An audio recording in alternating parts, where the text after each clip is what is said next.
La Sociedad Dominica de Medios de Comunicación, Sodomco, presenta A Pensar Más con Rosa María Palacios.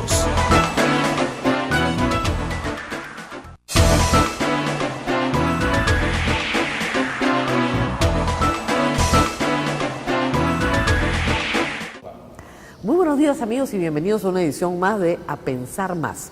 Hoy es 27 de julio y como ustedes saben, nosotros transmitimos para toda la red Sodomco y todas las emisoras que nos siguen día a día desde Lima, pero desde un lugar muy particular en Lima. Transmitimos desde el convento de Santo Domingo.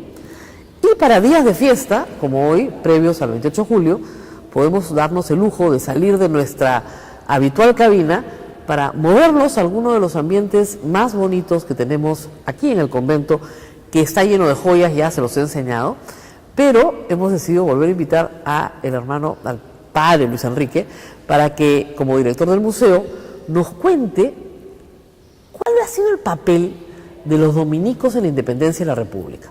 Un papel un poco, en este momento, no tan aquilatado, pero dado que yo estoy aquí, hemos decidido con mi productor, con Abel Ángeles, que es bueno contar esta historia, una historia bonita además, justamente en estos días tan complicados para la historia del Perú. Padre, muchas gracias por estar con nosotros. No, con mucho gusto y una alegría de que estén en este lugar, que si bien es de los frailes dominicos, pero es patrimonio de todo el Perú.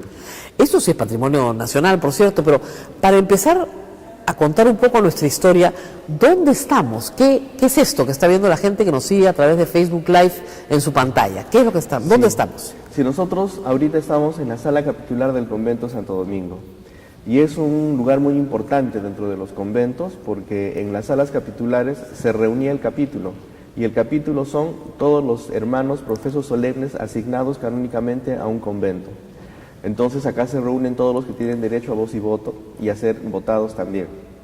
En ese lugar se reúnen los hermanos para decidir el gobierno del convento, la posición de los hermanos frente a la sociedad y hasta las cosas más domésticas y sencillas que puedan haber. Yo siempre recuerdo y siempre lo digo, nosotros los dominicos somos una orden capitular, que traduciéndolo en términos un poco civiles somos una orden democrática, ¿no? Y mi maestro de novicios, que era un español vasco, el padre Amando Herrán Angulo, él nos decía, lo que concierne a todos debe ser resuelto por todos, no por algunos. Y ese es el espíritu del capítulo de un convento dominicano, y ese es el lugar en donde estamos ahora. Esa es creo que la importancia máxima que nosotros como dominicos tenemos. Como lugar específicamente, ha sido un lugar importantísimo también porque en ese lugar, y justamente frente al Cristo que tenemos aquí, San Martín Levito, un momento místico que no está alejado de la cotidianidad y ordinariedad de nuestro convento en sus decisiones y en sus discusiones. Y al mismo tiempo, durante la época de la independencia, en este lugar se reunieron todos los hermanos y unánimes firmaron el acta de sujeción a la independencia del Perú.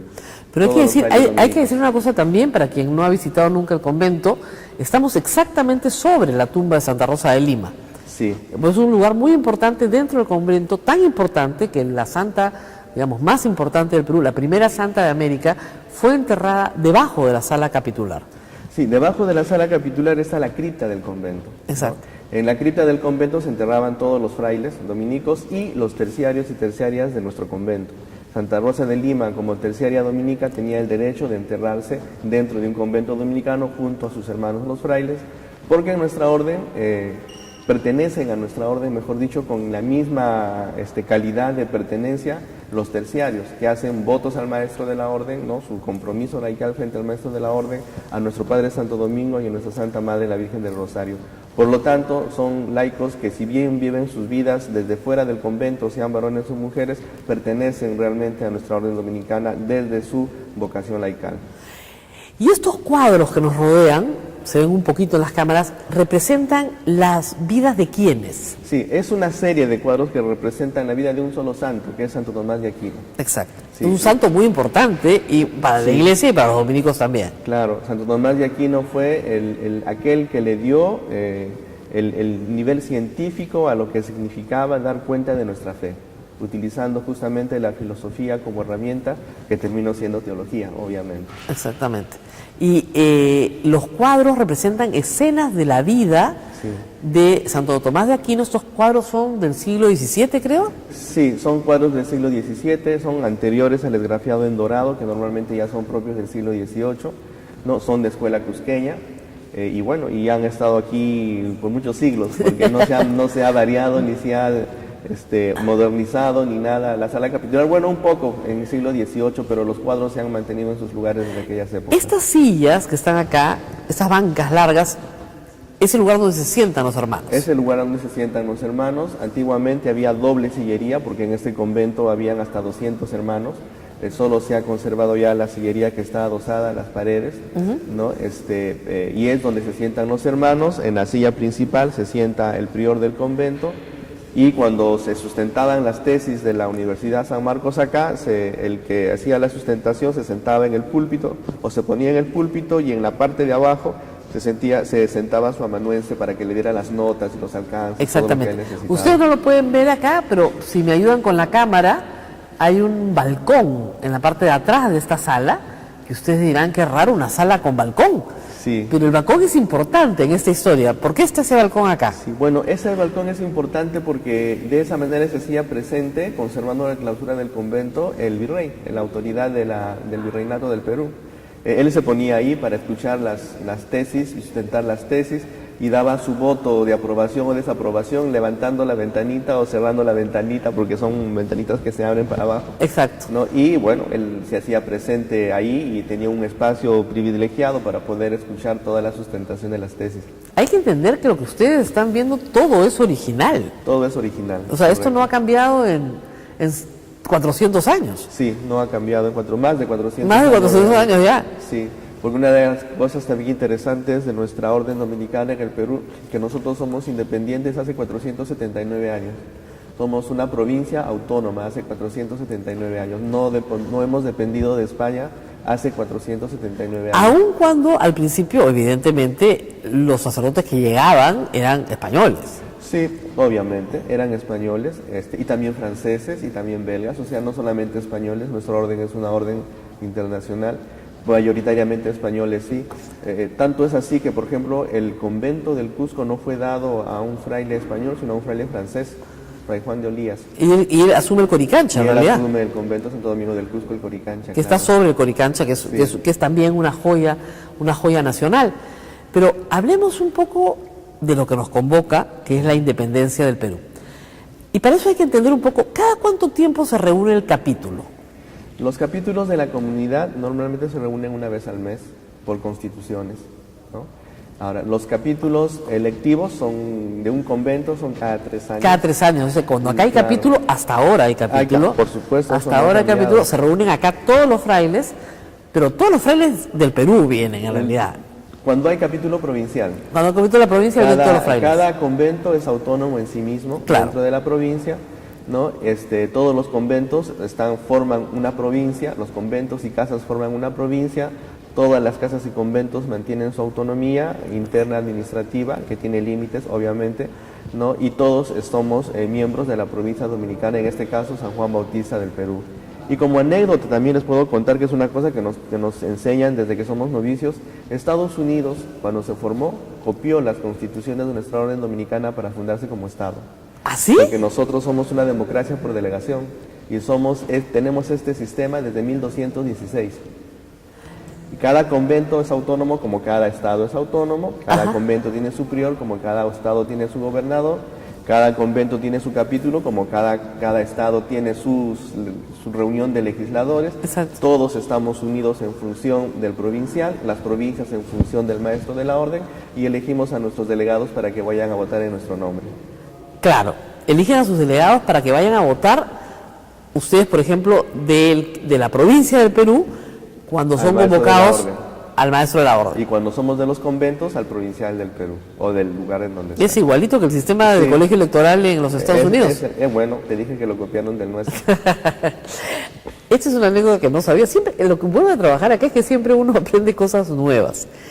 Y bueno, llega la orden dominica al Perú desde el principio, porque Pizarro está acompañado de Fray Domingo de Valverde, que es el que le Vicente de Valverde, que le enseña la Biblia a Atahualpa, él la rechaza, o sea, toda esa escena que nos enseñan en la infancia, en el colegio. Bueno, el primer obispo de Lima fue dominico. Y ser obispo de Lima en ese momento era ser obispo de todo Sudamérica. Básicamente. El obispo de Cusco. Claro. Más que de Lima, de Cusco. De Cusco, que era como que fue la primera arquidiócesis que se creó. Exactamente. Entonces es como que lo primero que se crea en América. Y obviamente los dominicos acompañan a la corona española porque además los dominicos se encargan de la Inquisición durante el tiempo de la colonia. Bueno, a ver, viendo ese punto, eso de ahí. Es verdad que los frailes dominicos vinieron acompañando a la expedición de Pizarro, es obvio, es histórico además, ¿no? Y vino una comunidad de frailes con él. Vicente Valverde no era un fraile cualquiera, era un doctor en teología de la Universidad de Valladolid, era una persona culta, ¿no? Y además en aquella época, para hacer un proyecto expedicionario se tenían que cumplir muchas normas. Y una de las normas es que se supone, en teoría, se venía evangelizando. Claro. Por lo tanto, era indispensable la presencia de un clérigo, sea quien fuera. En este caso, Vicente Valverde fue escogido, convocado por Francisco Pizarro, quien le contó su proyecto. Él le pareció interesante, bueno, vamos a evangelizar. Yo convoco a mis hermanos para que vayan conmigo y pues, iniciamos pues este proyecto evangelizador en las tierras que están al sur de México, porque era básicamente así. Llegaron, se convocaron, se invirtió mucho dinero, porque esas cosas costaban mucho dinero, por eso estaban interesados en tener el oro necesario para poder pagar las deudas y los préstamos y todas las cosas que significaban haber hecho esta inversión. Y en la llegada, cuando comenzaban a bajar, ¿no?, del Español al sur, con todo el misterio de lo que significa hacer una expedición, se vio la ambición desmedida de los militares y las personas de la expedición por el oro. Entonces arrasaban, ¿no?, y quitaban, ¿no?, y se querían con derecho. Y eso no les pareció bien a los frailes. Entonces simplemente decidieron que se regresaban. Hubo una discusión sumamente grande porque si se regresaban, fracasaba la expedición, ya no continuaba la expedición porque no tenían el requisito indispensable, que era la presencia de un clérigo. Y entonces la comunidad se regresó para denunciar estos hechos que no eran normales según la visión de los frailes, y el único que se quedó fue Vicente Valverde, que era el superior de la comunidad que venía acá a evangelizar. En el contexto de Cajamarca, eso dice la historia de colegio, ¿no? Pero cuando revisamos nuestras crónicas, especialmente la del padre Juan Meléndez en El verdadero tesoro de las Indias, pues no cuenta eso, y otras crónicas también. En principio no puede haber, en principio lo que tenía que hacer el clérigo, una de las obligaciones del clérigo que venía en esa expedición, estaba enmarcado en la ley de requerimiento que decía: yo, en nombre de Dios y en nombre del rey, te muestro la fe verdadera, ¿no? Y le pide su sujeción a la fe verdadera, porque en esa época era considerado así, porque no hay que hacer juicios anacrónicos también.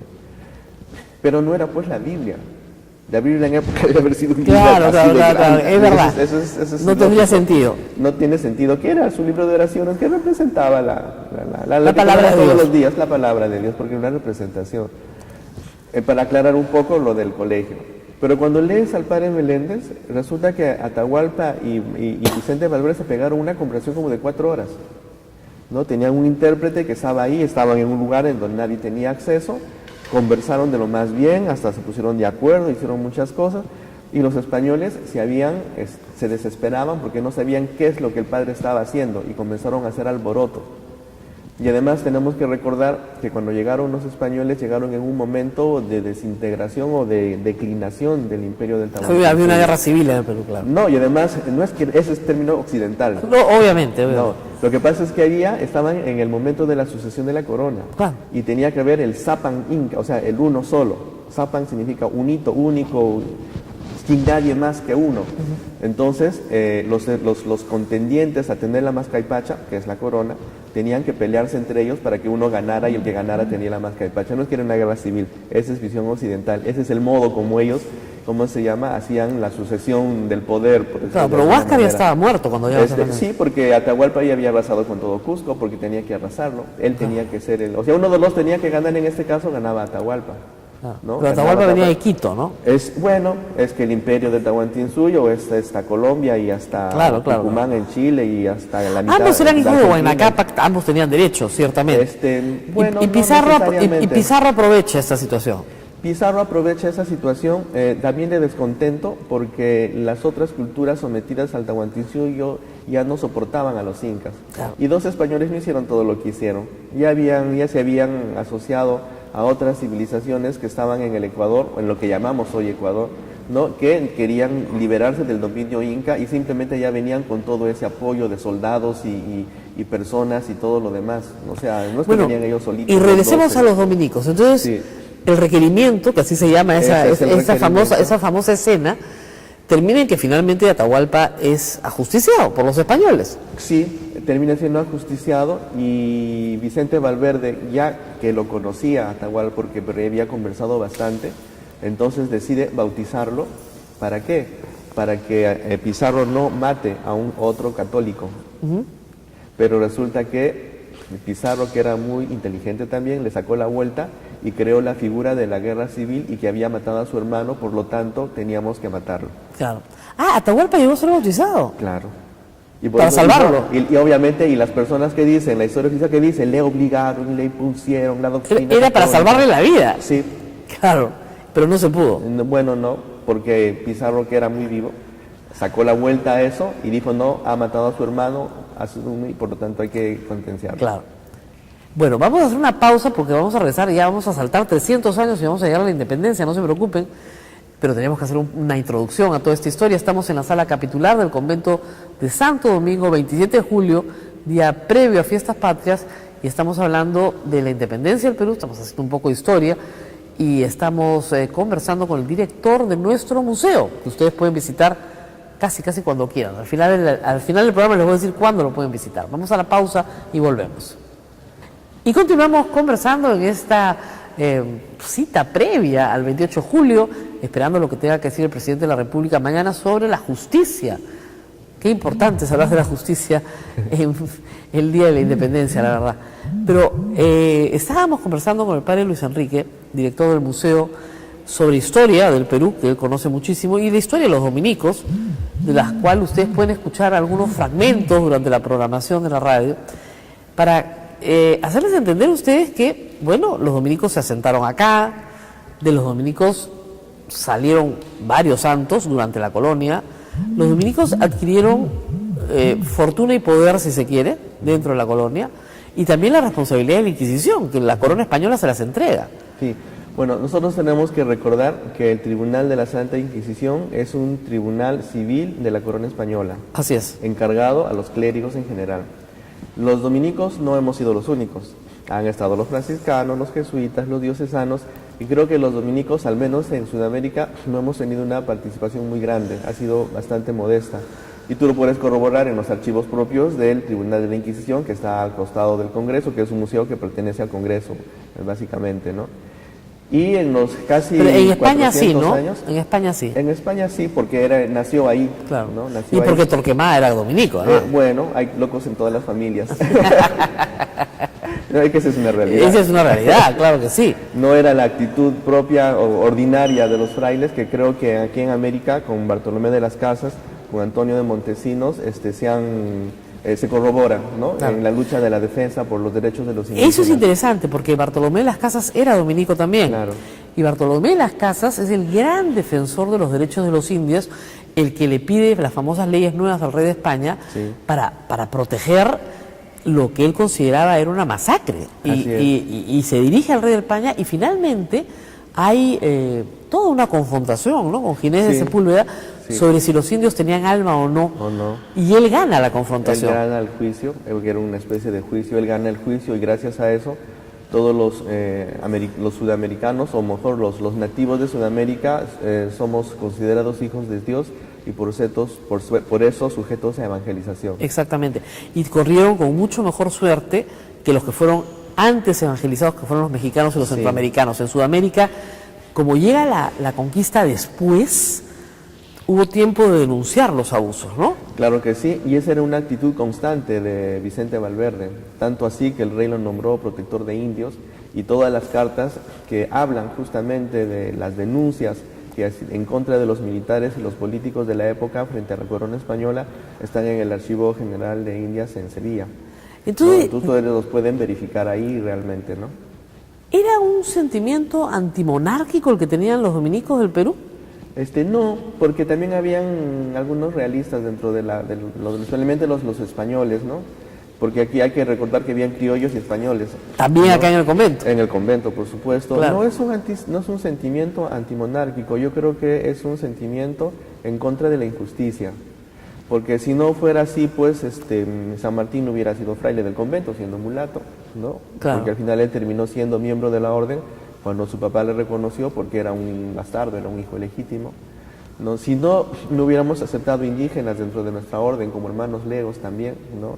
Había una cierta prohibición para que sean religiosos por el hecho de la sociedad misma, más que por la monarquía o no. ¿No? Entonces, no... Ahora, en 1821, ¿cómo los encuentra San Martín? Con estas ideas nuevas que ya recorrían América. Hay que recordar que la iglesia es una élite intelectual, claro, durante la colonia y al final de la colonia también. Por lo tanto, tiene más acceso a la cultura, más acceso, claro, a la lectura, más acceso a las ideas que venían de Europa, a las ideas que venían de Estados Unidos. ¿Cómo encuentra San Martín a la orden dominica en el Perú? Bueno, la encuentra muy comprometida con defender a la patria. Ya había ese sentimiento de la patria, ¿no? En muchos. Justamente el padre provincial de aquella época, el padre Cabero, apoyó muchísimo a San Martín, conversó con él. Él firma, está su firma en el acta de la independencia. Él vivía en este convento y era provincial de todo el Perú, ¿no? Y reúne a todos los hermanos del capítulo acá y dice: acá está el acta en donde nosotros apoyamos la independencia del Perú, y todos los frailes se apuntaron. Y todos nos acá, unimos, en este mismo en lugar. esta misma sala, claro. Esta era la sala del capítulo. ¿Y cuántos frailes habría en ese entonces en el convento? En esa época habrían más o menos unos 120 frailes. Estábamos un poco... de caída. Sí. Ahora estamos mucho menos, pero mucho bueno, pero digamos, la realidad es diferente. 120 frailes sí, firmaron antes de que se declarara, antes del 28 de julio de 1821, firmaron acá un acto. Más o menos entre el 21 y el 23 de julio se firmó eso. Miren, ¿ah? Ese es otro aniversario. Se firma un acta acá de 120, que eran clérigos en realidad, firman un acta diciendo: sí, nosotros apoyamos a la independencia. Apoyados por su provincial en este espíritu democrático que ustedes tienen, y sin dar cuenta a ninguna otra autoridad. Es que no somos autónomos. Además, nosotros tenemos lo que se llama la ley de la exención. Todas las órdenes mendicantes, gracias a nuestro Padre Santo Domingo, la tienen. ¿Qué es la ley de la exención? Significa que nosotros nos administramos a nosotros mismos en nuestras cosas civiles. Solamente obedecemos a nuestros ordinarios en las cuestiones pastorales. Ajá. Entonces somos nosotros. Ah, ya, el ordinario es el obispo. Ah, sí. Entonces, si el obispo hubiera sido realista, ustedes no les importaba, igual hubieran firmado. Sí. Ah, qué interesante. Bueno. Por lo tanto, claro, como son una... Padre Santo Domingo, claro, no, nos ha hecho así. Claro, y son por eso muy pocas órdenes las que hay religiosas, ¿no? Todo el mundo cree que hay muchas órdenes, no, son solamente 4 o 5, me parece, ¿no? Bueno, estamos los dominicos, los franciscanos, que somos considerados hermanos. Están los mercedarios, los carmelitas, los agustinos, los servitas y los jesuitas. ¿Y los jesuitas? No, ellos no son. ¿No son orden mendicante? Son posteriores. Ah, pensé que eran orden mendicante también. Más o menos. Claro. Ellos no son. Ellos son nuevos. Sí. Ahora, llega San Martín y una de las primeras cosas que hace es abolir la Inquisición. Claro. Cosa que los dominicos apoyan. Bueno, era un tribunal de la corona. De la corona. No era un tribunal nuestro. A veces no se entiende eso, ¿no? Se parecía que era un tribunal de los dominicos que se los estaban quitando. No, porque, bueno, es que eso es como que de caricatura, ¿no? Porque claro. Es una historia de caricatura. Pero cuando tú vas y ves los archivos y ves la realidad de las cosas, es que eso no funcionaba así. Y además, en la Inquisición, recuerden que la jurisdicción era sobre españoles, no tenía jurisdicción sobre indios, ni sobre mulatos, ni sobre negros, ni sobre nada. Solamente era solo para españoles, era y criollos y descendientes de españoles. Por eso San Martín, que era recontra milagrero, nunca fue. Y Rosa, que era criolla, la fueron a visitar a su casa para decir: oye, ¿qué estás diciendo? Porque ella era criolla. Claro. ¿No? A San Martín, a San Martín y un no lo podía... dominico, que ahorita se me escapa el nombre, fue quemado por iluminado. ¿Sí? Claro, ahí está, lo pueden visitar el Museo de la Inquisición, ahí está. Bueno, acá también hay un cuadro de él, y como el Fray Dominico quemado y todo. Acá hay un archivo histórico interesante también, para los interesados. Pero eso es interesante porque, claro, yo había olvidado ese detalle, la Inquisición no tenía jurisdicción sobre San Martín, porque era mulato. Sí. Entonces él podía hacer todos los milagros que quería. Era un taumaturgo, ¿no? Imagínate ese milagro que parece leyenda, que de aquel que se cae del balcón y pide permiso para salvarlo. Él fue en la calle, no fue dentro del convento. Claro. Y la gente lo vio paralizado ahí en el aire hasta que venga, pide el permiso y regrese y lo baje despacito. Eso es lo que dice. Lo hubieran quemado vivo si hubiera sido un español. Claro, si hubiera sido español lo hubieran quemado vivo de todas maneras, eso sí.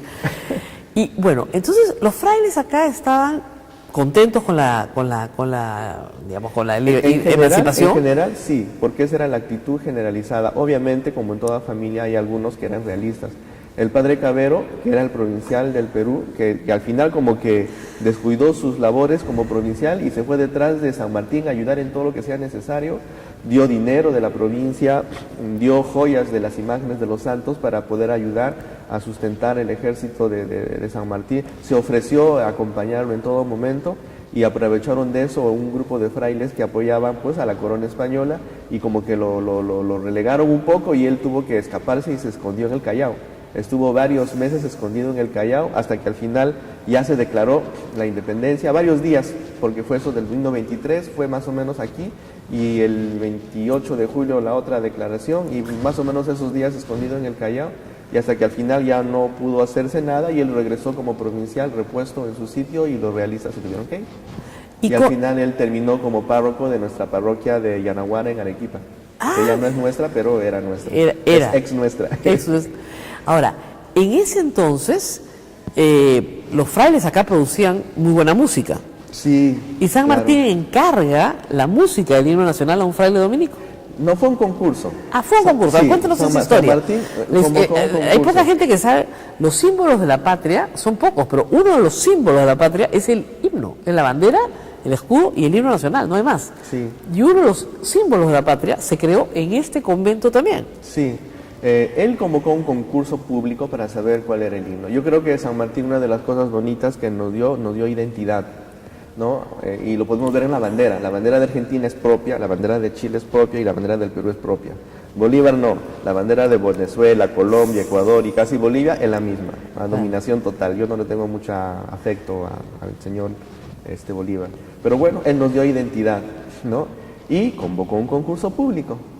Como es un concurso público, se presentaron muchos y aquí los hermanos entusiastas por las cuestiones estas de la independencia decidieron también participar. Fray Bernardo Alcedo era un fraile lego de este convento, ¿no? Que era músico, ¿no? Y él hizo una música, se asoció con Ugarte, que era el que hacía la letra, y llamaron a su amiga Rosa Merino para que la cantara. Pero Ugarte no era fraile. No, él era un laico y Rosa Merino también, que era una laica. Era laica. Pero Alcedo era un lego. ¿Qué es un lego? Un hermano cooperador, un hermano no sacerdote, un hermano religioso. Un religioso no sacerdote. Como San Martín. Exactamente, lo que llamaríamos ahora un religioso no sacerdote. Claro. Pero era músico. Era músico. Prepara su música. Prepara su proyecto, se unen, hacen equipo de trabajo. Claro, hay toda una discusión sobre la letra del himno nacional. Sí, bueno. Pero sobre la música nunca ha habido discusión, felizmente. Sí, bueno, hay letras apócrifas y todo eso. Ahora, el concurso tenía que presentarse en el Teatro Segura. Claro.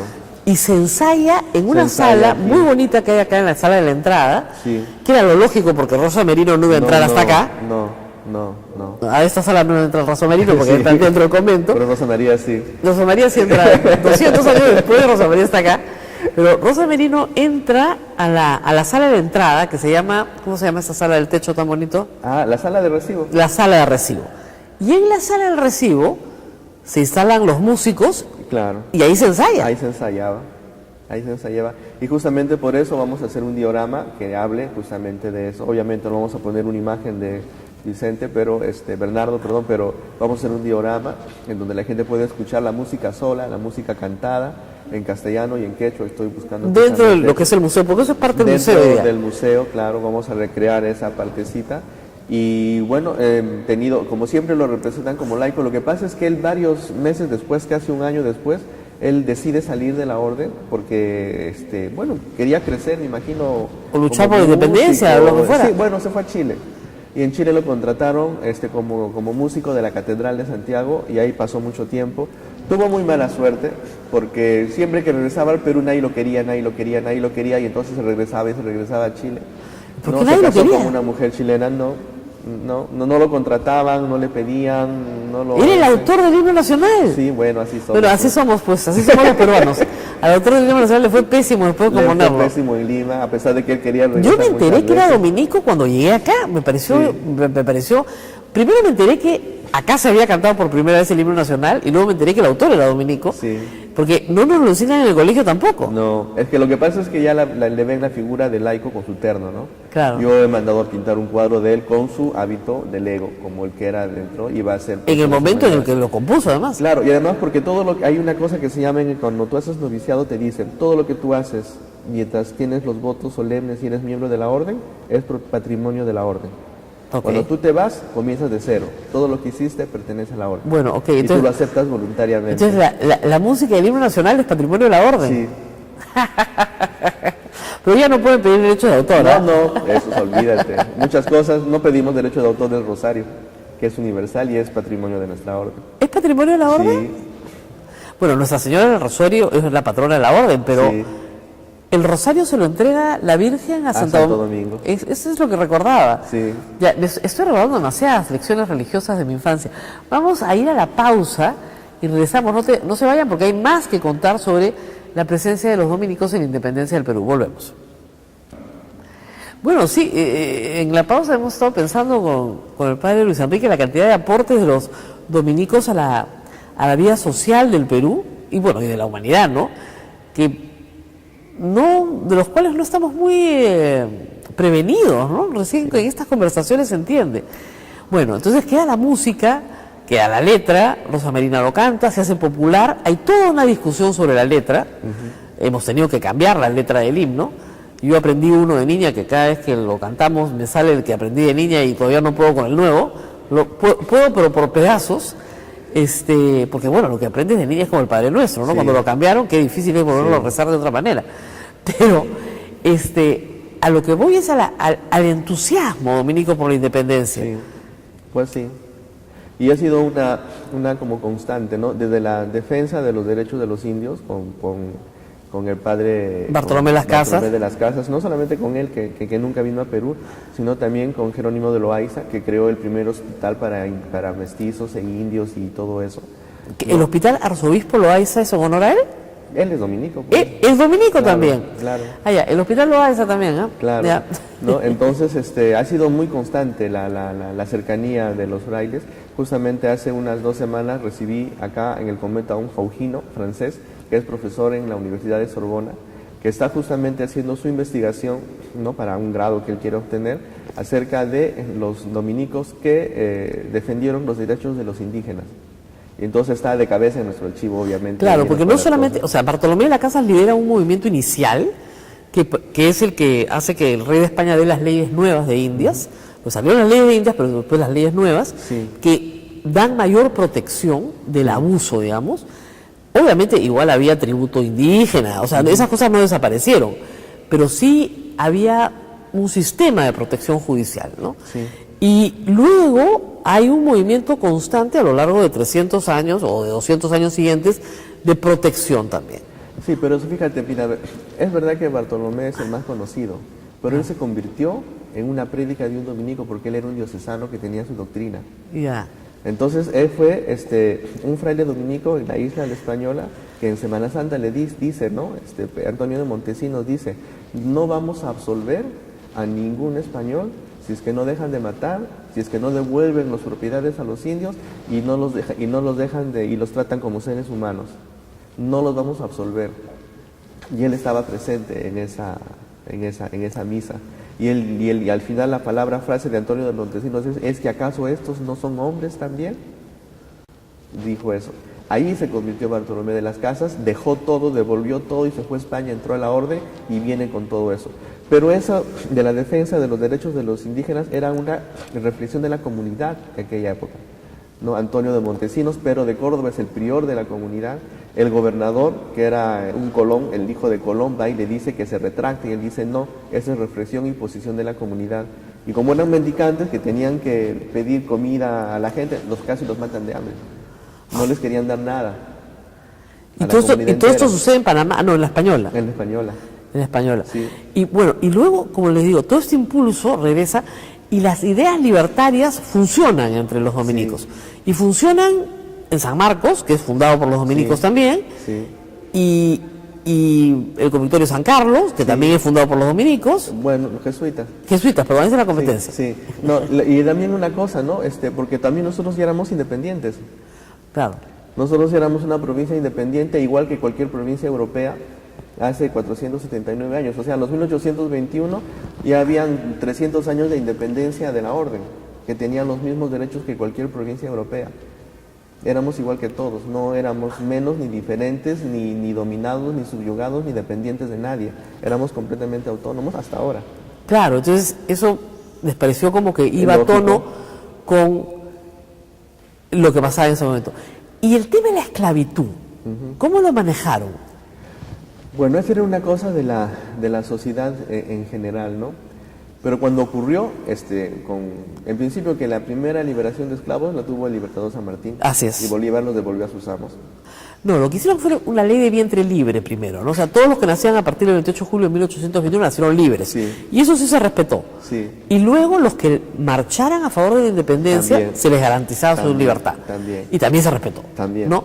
Y luego ya la esclavitud, hay una abolición acá por Ramón Castilla, muchos años Sí. después, en 1850 y tantos. Pero, Sí. digamos, como frailes dominicos, en un contexto en que luchaban por la defensa del hombre, por la igualdad, por los derechos humanos, entendidos en esa época, ¿no? Sí. Fíjate que en el convento habían esclavos, Claro, ¿ya? Pero que yo sepa, no eran tan maltratados. Al contrario, era un privilegio ser esclavo de un convento, entre comillas, ¿no? Porque mientras que en los otros lados no sufrían algún tipo de maltrato, otros no. Pero también al mismo tiempo creo que la esclavitud en la ciudad era un poco diferente a la esclavitud en el campo. No, por ejemplo, en nuestro convento de Trujillo hay un mural que dice que ese altar de la Virgen del Rosario fue donado con la plata de los esclavos. Y ahí es donde me enteré que a veces habían esclavos que eran más ricos que los amos y les dejaban su herencia a sus amos, porque tener un esclavo era como alquilar un taxi. claro. Cobrabas por el trabajo y él se quedaba con parte para vivir él, ¿no? Y tú vivías de las rentas del trabajo de tus esclavos. En este caso, fíjate, la actitud de la orden respecto a los esclavos como que la toleraban, la aceptaban, pero yo no he encontrado algún texto que me diga que la beneficiaban, o sea, que la aceptaban plenamente y la practicaban libremente. Ni la Hay promovían. Sí, hay veces aceptaban a gente para liberarla de un cierto maltrato y se quedaban en el convento, ¿no? Entonces eso también he podido ver. Pero quizás sea también pues como que la diferencia racial, ¿no? del moreno africano respecto al indígena sudamericano, que es diferente, y encima que habían razas de indígenas, había un grupo de indígenas que parecían muy blanquitos y otros un poco más trigueñitos, mientras que con ellos no necesariamente era así, ¿no? Aunque yo sé que en ellos también hay razas diferentes de africanos, pero no necesariamente los veían de ese modo. De ese modo, claro. Entonces, esa ha sido, fíjate, una actitud, ¿no? Y si hubiéramos tenido una actitud diferente, San Martín, que era mulato, no hubiera Claro, sido miembro pero de esta orden. San Martín nunca fue esclavo. No, Ni su madre tampoco. no, su madre tampoco. Su madre tampoco. Su madre tampoco. Entonces, por esa razón entra acá como donado, ¿no? Sí, pero entra como donado no por su color, a veces eso también me da una risa. Entra porque era hijo legítimo. Exactamente. Y resulta, en la colonia tú puedes haber sido muy rubio, muy de ojos azules, pero bastardo, no valías nada, Exactamente. no valías nada. Ahora, hay que decir una cosa, ¿no? Los conquistadores, la mayoría lo eran. Ah, bueno, sí. Sí, bueno, acá ya se ha llenado de ¿cómo se dice? De aristocracia. Claro, pero los conquistadores originales, los españoles que venían de Trujillo de Extremadura, Sí. todos eran hijos ilegítimos. O sea Sí. que. Ahora, este impulso en el siglo XIX de los dominicos, como que se va apagando, ¿no? Porque tenemos grandes figuras como Bartolomé Las Casas, por ejemplo, como el autor del himno nacional. ¿Qué pasa con los dominicos del siglo XIX? Bueno, fíjense, en principio que sufrimos una baja muy grande porque los frailes españoles y criollos, muchos de ellos fueron expulsados por Bolívar, ¿no?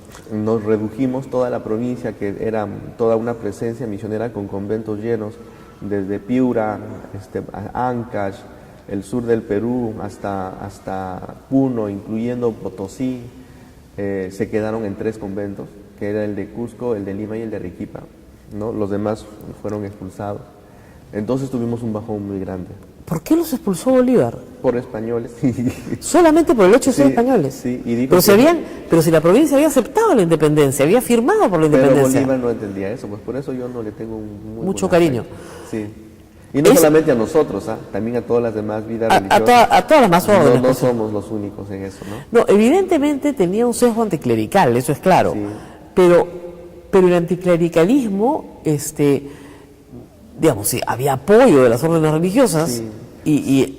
y este era un Pero pueblo no les católico. convenía. Y además tenemos que recordar que en aquellas épocas se vivía cristiandad o concordato, ¿no? Que tiene implicancias políticas.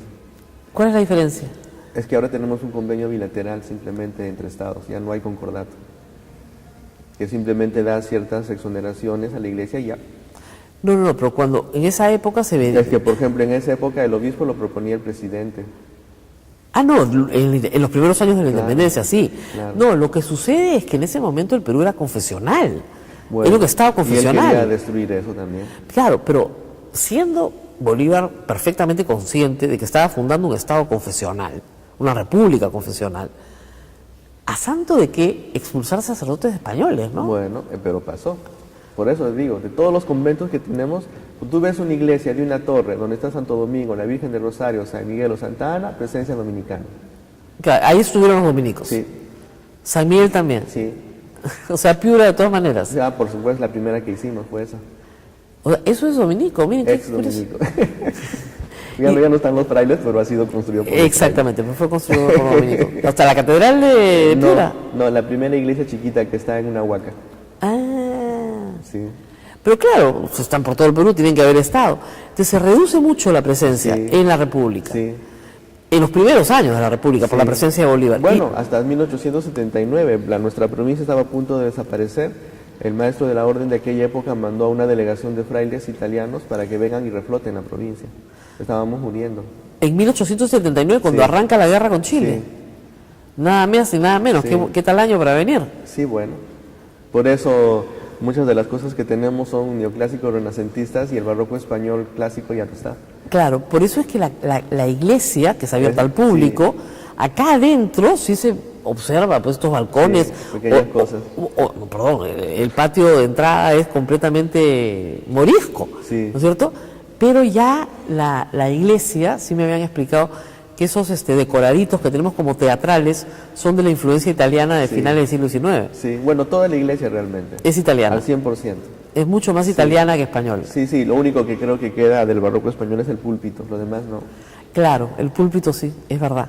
Sí. Que está un poco deteriorado, padre. Sí, ¿eh? hay que restaurarlo. Hay que pegarle una buena restauración, Sí. porque cada restauración acá cuesta mucho tiempo y Sí, mucho esfuerzo. Ahorita estamos con la nave de la Virgen y eso va a durar como 4 años. ¿Más?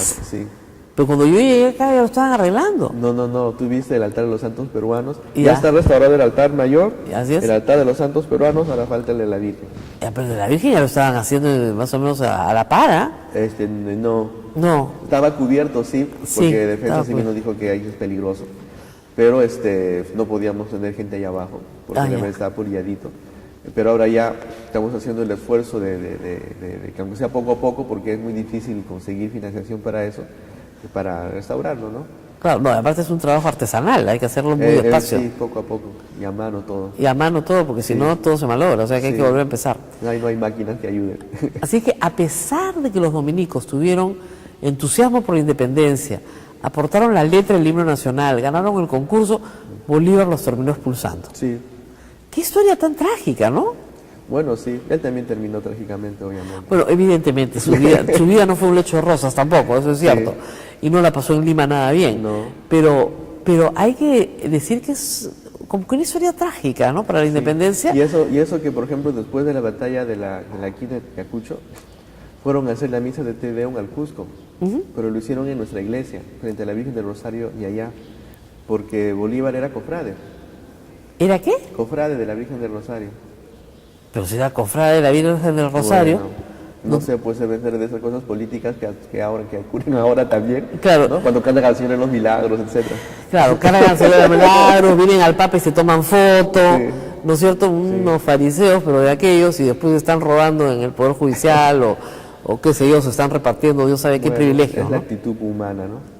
Que siempre estuvo desde el Sí. inicio, desde la colonia. Sí. Eso es una de las cosas que da pena en el Día de la Independencia, ¿no? En 2 años, en 3 en realidad, en 1821 vamos a cumplir 200 años de independencia. Y me imagino que usted estará pensando hacer algunas cosas acá también. Sí, en la comunidad hay algunas cosas que estamos planificando. Obviamente lo haremos como frailes, Claro. ¿no? Como dominicos, como provincia. Bueno, me imagino que nos sumaremos a todo lo que va haciéndose, ¿no? Bueno, claro, pero la música tendrá que salir de aquí, ¿no? Bueno, haremos. Fíjate que estamos pensando traer al historiador ese chileno que es experto en el hermano nuestro, y que nos traiga todas las partituras para poder tener acá una base Documental, claro. documental de eso, y que además pueda ser cantado, porque según él no tiene nada que envidiar a la música barroca europea. Es de excelentísima calidad todas las composiciones que ha hecho nuestro hermano para la Catedral de Chile, de Santiago. Qué pena, ¿no? Sí. Porque acá nadie lo contrataba, pero no lo querían contratar ni aquí No, mismo. Nadie, bueno. No sé ni aquí mismo, porque acá ya no es fácil eso, ¿no? Pero él quería, en su rango, pues no era ser músico de un convento, tenía que ser una catedral, Claro. que es diferente, ¿no? Y acá nadie lo contrataba No, la para músico de Santiago, catedral. sí. Qué pena, ¿no? Sí. Ahora, hay que decir que en el inicio de la independencia, la presencia religiosa fue, como dice, también firmando el acta de la independencia y también participando en los poderes del Estado. Es decir, Bueno, sí, especialmente en la parte judicial, que era justamente a lo que se le encargaba, ¿no? En esa época se supone que lo religioso tenía era la élite académica, y por lo Exactamente. tanto se les encargaba a ellos, porque no había... Han Era- habido también algunos... eran profesores doctores en teología y en leyes. Sí, sí. Era por eso, más que por una cosa específica. Y si tú ves los grabados de la Inquisición que están ahí, yo cuando voy, pues digo, ¿dónde están los dominicos? Digo, voy a chequeando. No encontré, eran todos franciscanos. En los actos de fe, esas cosas. Exactamente, era- ¿Y dónde están los frailes? Yo buscando, ¿no? Algo Claro. en nuestro hábito. No me encontré. Eran franciscanos Sí. los sábados. Ahora, se les dio participación en el poder legislativo a sacerdotes Sí. y también se les dio participación en el poder judicial Sí. y luego se retiran, ¿no? Sí. ¿No sería bueno que regresen los padres al poder judicial? Bueno, si nosotros Por lo menos del Poder Judicial. Sí, bueno, fíjate, si nosotros no participamos en políticas por el convenio con la Santa Sede.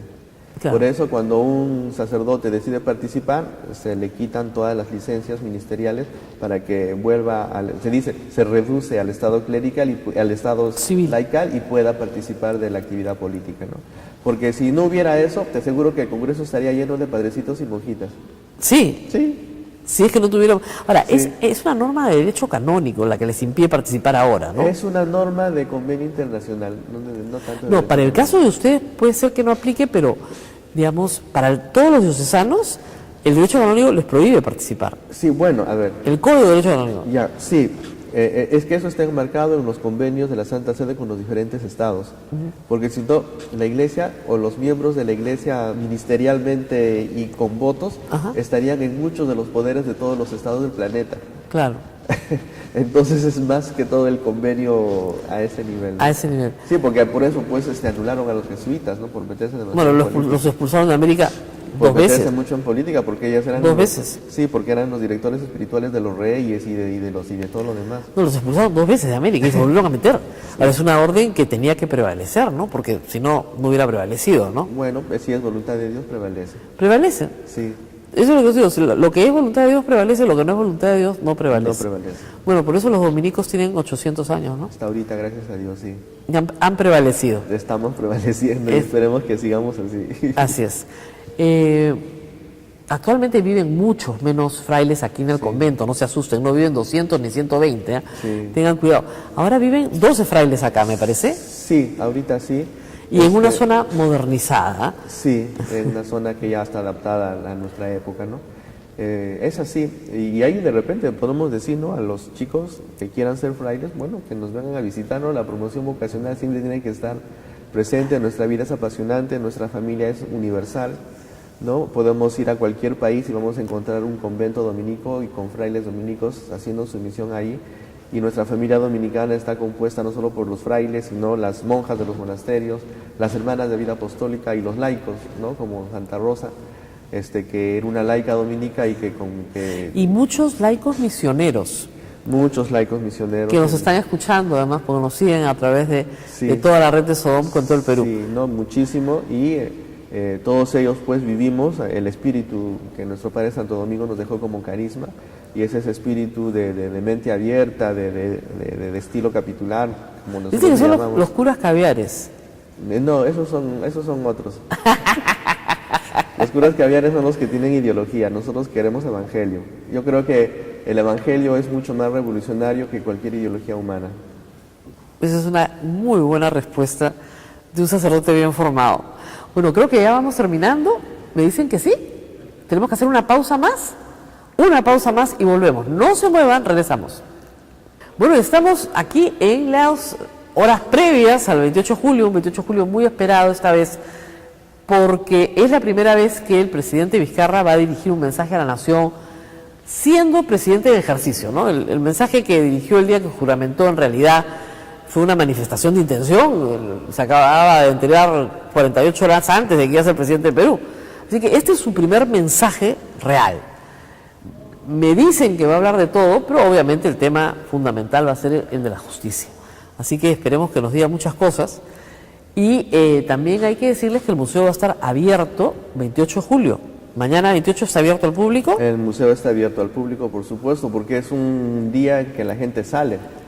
Y qué mejor que si van a salir a pasear, vengan a estos lugares como nosotros y otros museos más que hablan pues de la cultura de nuestro Perú. Y que está tan ligada a la independencia, aunque parecía extraño. Ustedes dirán, oiga, pero esto es un museo religioso. Más ligado a la independencia de lo que usted hubiera creído. Y el domingo 29 también. Y el domingo 29 también. ¿A qué horas abren, padre? Nosotros abrimos de 9:30 de la mañana hasta las 6 de la tarde. ¿Y el costo? El costo son 10 soles, ¿no? 5 soles universitarios, escolares 1 sol. Escolar es un sol, ya más barato no puede ser. Sí, bueno, y si quieres orar a San Martín de Porres y tienes un problema especial, bueno, entras simplemente, ¿no? Porque ahí tiene que haber algo pastoral en nuestro museo, no es una cosa así necesariamente muy económica. Claro. Ah, no, sí, no. Acá, como me dijeron una vez los padres, yo decía, padre, pero ¿por qué no cobran más la entrada? Porque acá vienen peregrinos. Por ejemplo, el día de Santa Rosa no se cobra, yo estaba horrorizado, pero acá podrían sacar mucho más recursos. No, son peregrinos que vienen a rezarle a Santa Rosa. Sí. Entonces, si usted es peregrino, no se le cobra.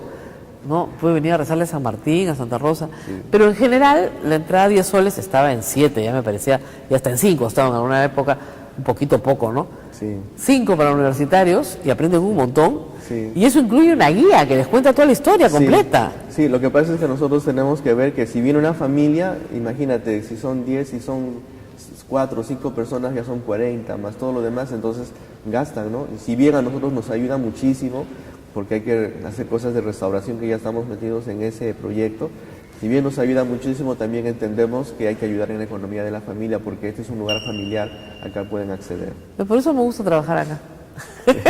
Pues siempre tienen esa perspectiva, ¿no? Que siempre digo, pero padre, hay que juntar más plata para la red. No, pero la gente también necesita. Así que para que alcance, digamos, para que la mesa alcance para todos. Claro, vienen acá y después se van a comer su pollito a la brasa al costado o a donde quieran, acá en el y la centro. pasan bonito en el centro de Lima, que yo creo que hay que rescatarlo, porque una de las cosas que a mí, si bien yo soy huancabelicano y he vivido mucho tiempo en Cusco, me parece que la limeñeidad de los limeños no está, habrá que rescatarla, ¿no? Habrá que despertarla, ¿no? Sí. Por algún lado. Bueno, es que el centro está... Hay días que yo paso y que lo encuentro muy bonito y hay días que pienso que ya está perdido. Sí. Depende del clima, ¿no? Estos días grises hacen que se vea muy triste Lima, ¿no? Pero sí, hay muchísimo por rescatar y muy poco se está haciendo, lamentablemente. Sí. Tenemos que rajar un poco el alcalde también.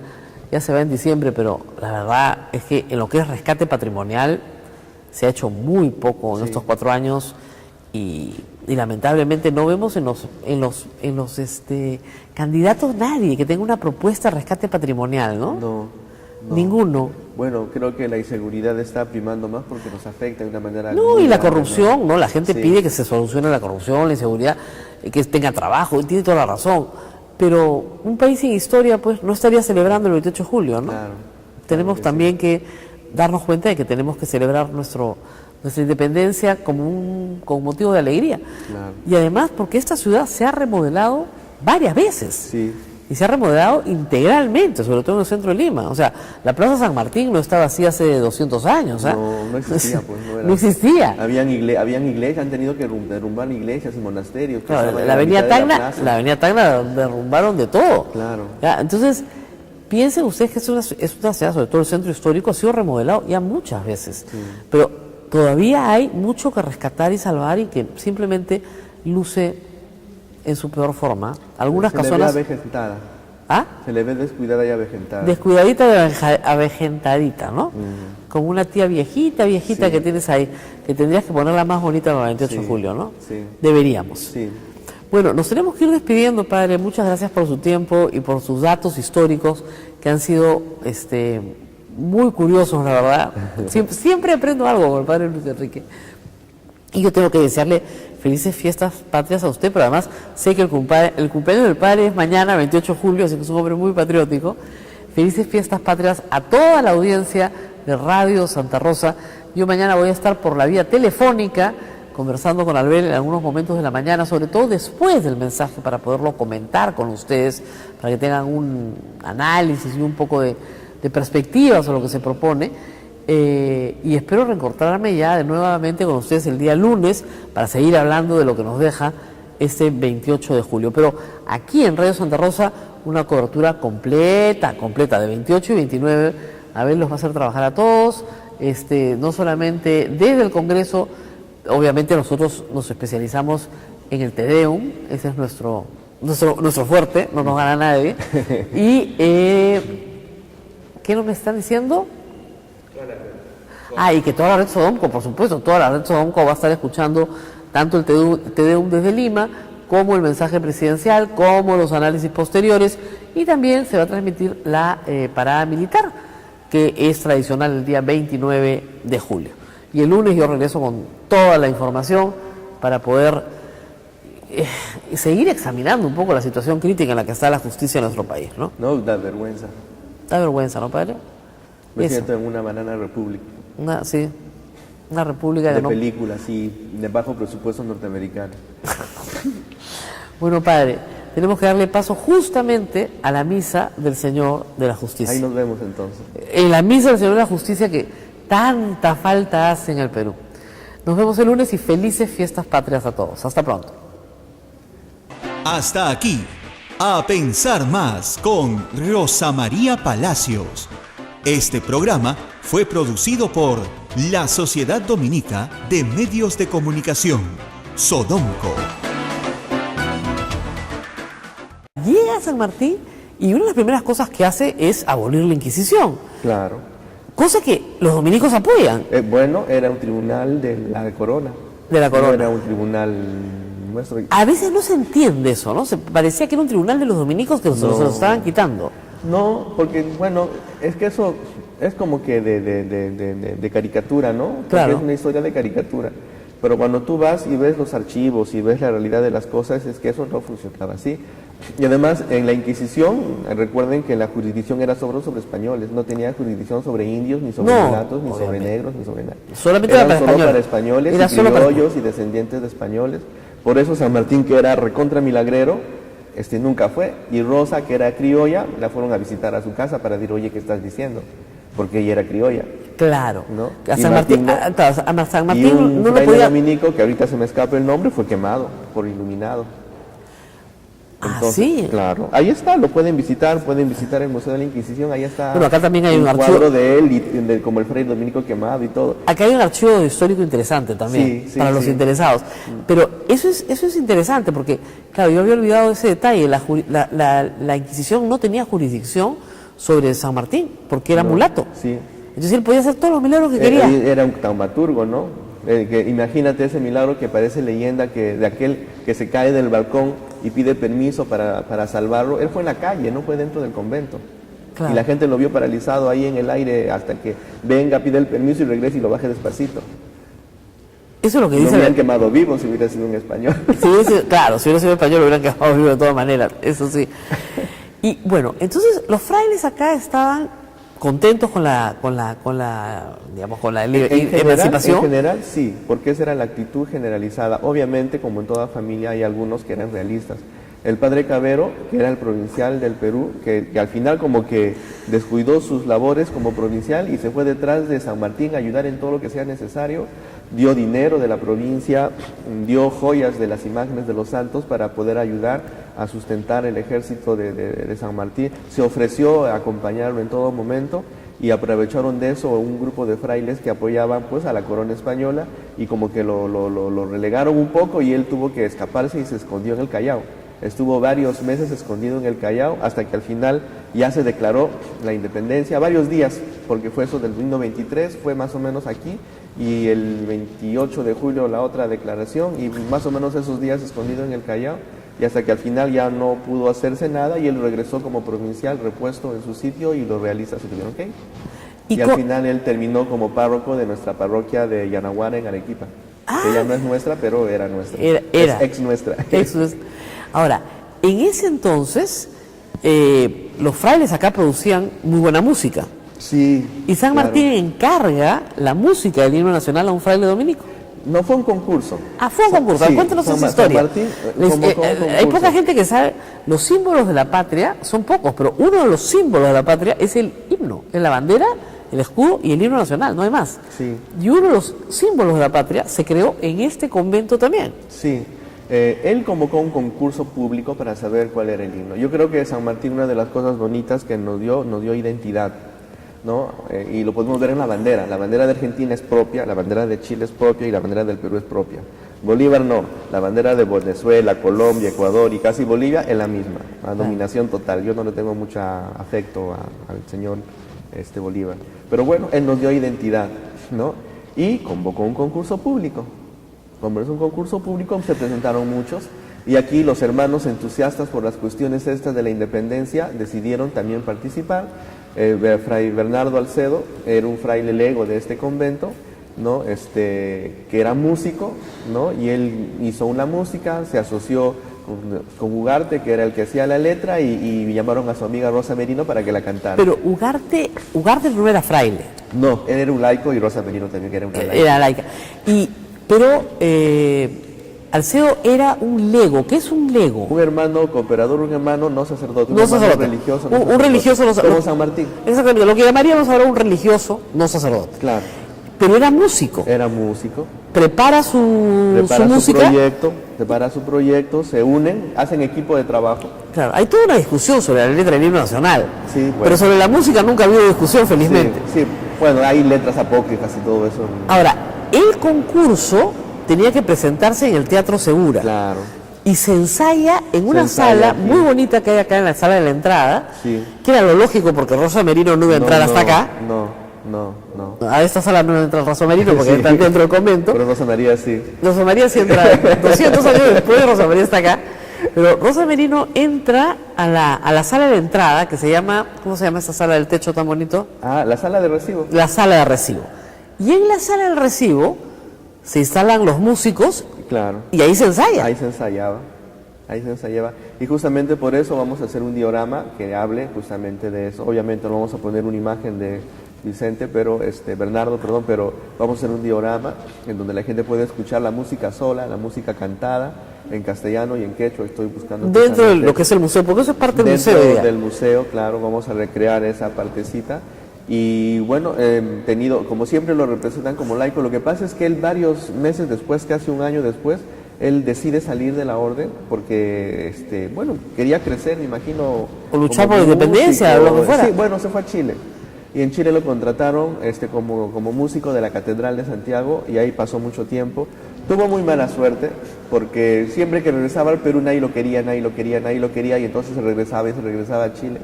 ¿Por no qué nadie se lo casó quería? con una mujer chilena, no lo contrataban, no le pedían, no lo... Era el autor del himno nacional. Sí, bueno, así somos. Pero así somos, pues, así somos los peruanos. Al autor del libro nacional le fue pésimo después Le como fue no. pésimo en Lima, a pesar de que él quería Yo regresar me enteré muchas que era veces. dominico cuando llegué acá. Me pareció, Sí. me pareció. Primero me enteré que acá se había cantado por primera vez el himno nacional y luego me enteré que el autor era dominico. Sí. Porque no nos lo enseñan en el colegio tampoco. No, es que lo que pasa es que ya le ven la figura del laico con su terno, ¿no? Claro. Yo he mandado a pintar un cuadro de él con su hábito de lego, como el que era dentro, y va a ser... En el momento en el que lo compuso, además. Claro, y además porque hay una cosa que se llama, cuando tú haces noviciado te dicen, todo lo que tú haces mientras tienes los votos solemnes y eres miembro de la orden, es patrimonio de la orden. Ok. Cuando tú te vas, comienzas de cero. Todo lo que hiciste pertenece a la orden. Bueno, ok, y tú entonces- lo aceptas voluntariamente. Entonces la música del himno nacional es patrimonio de la orden. Sí. Pero ya no pueden pedir derechos de autor. ¿ah? No, eso olvídate. Muchas cosas, no pedimos derecho de autor del rosario, que es universal y es patrimonio de nuestra orden. ¿Es patrimonio de la orden? Sí, Bueno, Nuestra Señora del Rosario es la patrona de la orden, pero sí. el rosario se lo entrega la Virgen a Santo Domingo. Eso es lo que recordaba. Sí. Ya, estoy recordando demasiadas lecciones religiosas de mi infancia. Vamos a ir a la pausa y regresamos. No se vayan porque hay más que contar sobre la presencia de los dominicos en la independencia del Perú. Volvemos. Bueno, sí, en la pausa hemos estado pensando con el padre Luis Enrique la cantidad de aportes de los dominicos a la vida social del Perú y bueno, y de la humanidad, ¿no? Que no, de los cuales no estamos muy prevenidos, ¿no? Recién en estas conversaciones se entiende. Bueno, entonces queda la música, queda la letra, Rosa Marina lo canta, se hace popular, hay toda una discusión sobre la letra, hemos tenido que cambiar la letra del himno. Yo aprendí uno de niña que cada vez que lo cantamos me sale el que aprendí de niña y todavía no puedo con el nuevo, puedo pero por pedazos. Porque bueno, lo que aprendes de niña es como el Padre Nuestro, ¿no? Sí. Cuando lo cambiaron, qué difícil es volverlo a rezar de otra manera. Pero, a lo que voy es al entusiasmo dominico por la independencia. Sí, pues sí. Y ha sido una como constante, ¿no? Desde la defensa de los derechos de los indios con el padre Bartolomé Las Casas. Bartolomé de las Casas, no solamente con él, que nunca vino a Perú, sino también con Jerónimo de Loaiza, que creó el primer hospital para mestizos e indios y todo eso. ¿El hospital Arzobispo Loaiza es en honor a él? Él es dominico. pues. ¿Es dominico Claro, también? claro. Ah, ya, el hospital Loaiza también, ¿ah? Claro, Ya. ¿no? Entonces ha sido muy constante la cercanía de los frailes. Justamente hace unas 2 semanas recibí acá en el convento a un faugino francés que es profesor en la Universidad de Sorbona, que está justamente haciendo su investigación, ¿no? Para un grado que él quiere obtener acerca de los dominicos que defendieron los derechos de los indígenas. Y entonces está de cabeza en nuestro archivo, obviamente. Claro, viene porque todas no las solamente, cosas. o sea, Bartolomé de las Casas lidera un movimiento inicial que es el que hace que el rey de España dé las leyes nuevas de Indias, pues salieron las leyes de Indias, pero después las leyes nuevas, Sí. que dan mayor protección del abuso, digamos. Obviamente igual había tributo indígena, o sea, esas cosas no desaparecieron, pero sí había un sistema de protección judicial, ¿no? Sí. Y luego hay un movimiento constante a lo largo de 300 años o de 200 años siguientes de protección también. Sí, pero fíjate, mira, es verdad que Bartolomé es el más conocido, pero él se convirtió en una prédica de un dominico porque él era un diocesano que tenía su doctrina. Ya. Entonces él fue un fraile dominico en la isla de la Española que en Semana Santa le dice, ¿no? Antonio de Montesinos dice, no vamos a absolver a ningún español si es que no dejan de matar, si es que no devuelven las propiedades a los indios y no los dejan y los tratan como seres humanos. No los vamos a absolver. Y él estaba presente en esa misa. Y al final la frase de Antonio de Montesinos es que ¿acaso estos no son hombres también? Dijo eso. Ahí se convirtió Bartolomé de las Casas, dejó todo, devolvió todo y se fue a España, entró a la orden y viene con todo eso. Pero eso de la defensa de los derechos de los indígenas era una reflexión de la comunidad de aquella época. ¿No? Antonio de Montesinos, pero de Córdoba, es el prior de la comunidad. El gobernador, que era un Colón, el hijo de Colón, va y le dice que se retracte y él dice no, esa es reflexión y posición de la comunidad. Y como eran mendicantes que tenían que pedir comida a la gente, los casi los matan de hambre. No les querían dar nada. Y todo esto sucede en Panamá, no, en la Española. En la Española. En la Española. Sí. Y bueno, y luego, como les digo, todo este impulso regresa y las ideas libertarias funcionan entre los dominicos. Sí. Y funcionan en San Marcos, que es fundado por los dominicos Sí. también, Sí. y y el Convictorio San Carlos, que también es fundado por los dominicos. Bueno, los jesuitas. Jesuitas, perdón, esa es la competencia. Sí, sí. No, y también una cosa, ¿no? Porque también nosotros ya éramos independientes. Claro. Nosotros éramos una provincia independiente, igual que cualquier provincia europea, hace 479 años. O sea, en los 1821 ya habían 300 años de independencia de la orden, que tenían los mismos derechos que cualquier provincia europea. Éramos igual que todos, no éramos menos ni diferentes, ni dominados, ni subyugados, ni dependientes de nadie. Éramos completamente autónomos hasta ahora. Claro, entonces eso les pareció como que iba a Lógico. tono con lo que pasaba en ese momento. Y el tema de la esclavitud, ¿cómo lo manejaron? Bueno, esa era una cosa de la sociedad en general, ¿no? Pero cuando ocurrió, en principio que la primera liberación de esclavos la tuvo el libertador San Martín. Así es. Y Bolívar los devolvió a sus amos. No, lo que hicieron fue una ley de vientre libre primero, ¿no? O sea, todos los que nacían a partir del 28 de julio de 1821 nacieron libres. Sí. Y eso sí se respetó. Sí. Y luego los que marcharan a favor de la independencia, También. se les garantizaba su También, libertad. también. Y también se respetó. También. ¿No? Y luego ya la esclavitud, hay una abolición acá por Ramón Castilla, muchos años después, en 1850 y tantos. Pero, Sí. digamos, como frailes dominicos, en un contexto en que luchaban por la defensa del hombre, por la igualdad, por los derechos humanos, entendidos en esa época, ¿no? Sí. Fíjate que en el convento habían esclavos, Claro, ¿ya?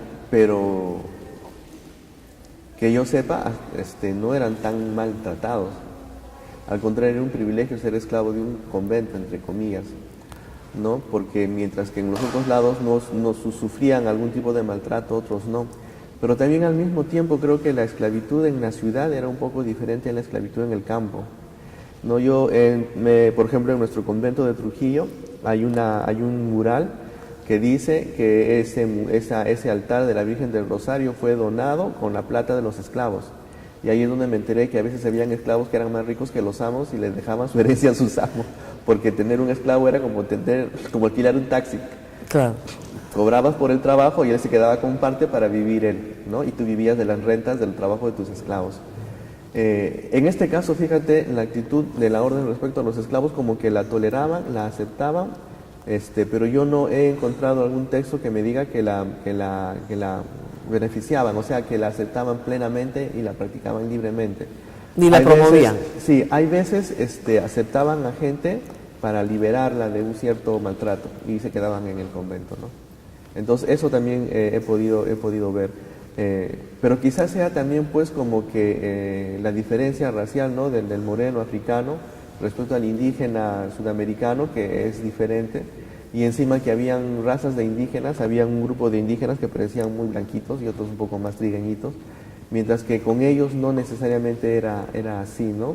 Aunque yo sé que en ellos también hay razas diferentes de africanos, pero no necesariamente los veían de ese modo. De ese modo, claro. Entonces, esa ha sido, fíjate, una actitud, ¿no? Y si hubiéramos tenido una actitud diferente, San Martín, que era mulato, no hubiera... Claro, sido miembro pero de nuestra orden. San Martín nunca fue esclavo. No, Ni su madre tampoco. no, su madre tampoco. Su madre tampoco. Su madre tampoco. Entonces, por esa razón entra acá como donado, ¿no? Sí, pero entra como donado no por su color, a veces eso también me da una risa. Entra porque era hijo legítimo. Exactamente. Y resulta que en la colonia tú puedes haber sido muy rubio, muy de ojos azules, pero bastardo, no valías nada, Exactamente. no valías nada. Ahora, hay que decir una cosa, ¿no? Los conquistadores, la mayoría lo eran. Ah, bueno, sí. Sí, bueno, acá ya se ha llenado de ¿cómo se dice? De aristocracia. Claro, pero los conquistadores originales, los españoles que venían de Trujillo y Extremadura, Sí. todos eran hijos ilegítimos. O sea Sí. que. Ahora, este impulso en el siglo XIX de los La Sociedad Dominica de Medios de Comunicación, Sodomco, presenta A Pensar Más con Rosa María Palacios.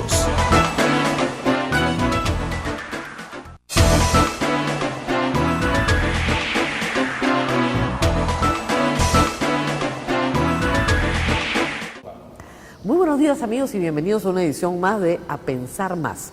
Hoy es 27 de julio y como ustedes saben, nosotros transmitimos para toda la red Sodomco y todas las emisoras que nos siguen día a día desde Lima, pero desde un lugar muy particular en Lima. Transmitimos desde el convento de Santo Domingo.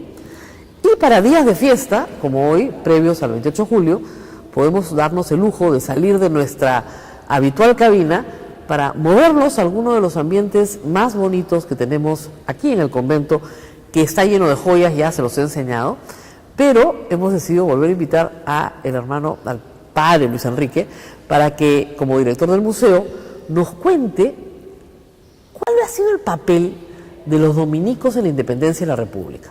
Un papel un poco, en este momento, no tan aquilatado, pero dado que yo estoy aquí, hemos decidido con mi productor, con Abel Ángeles, que es bueno contar esta historia, una historia bonita además, justamente en estos días tan complicados para la historia del Perú. Padre, muchas gracias por estar con nosotros. No, con mucho gusto y una alegría de que estén en este lugar, que si bien es de los frailes dominicos, pero es patrimonio de todo el Perú.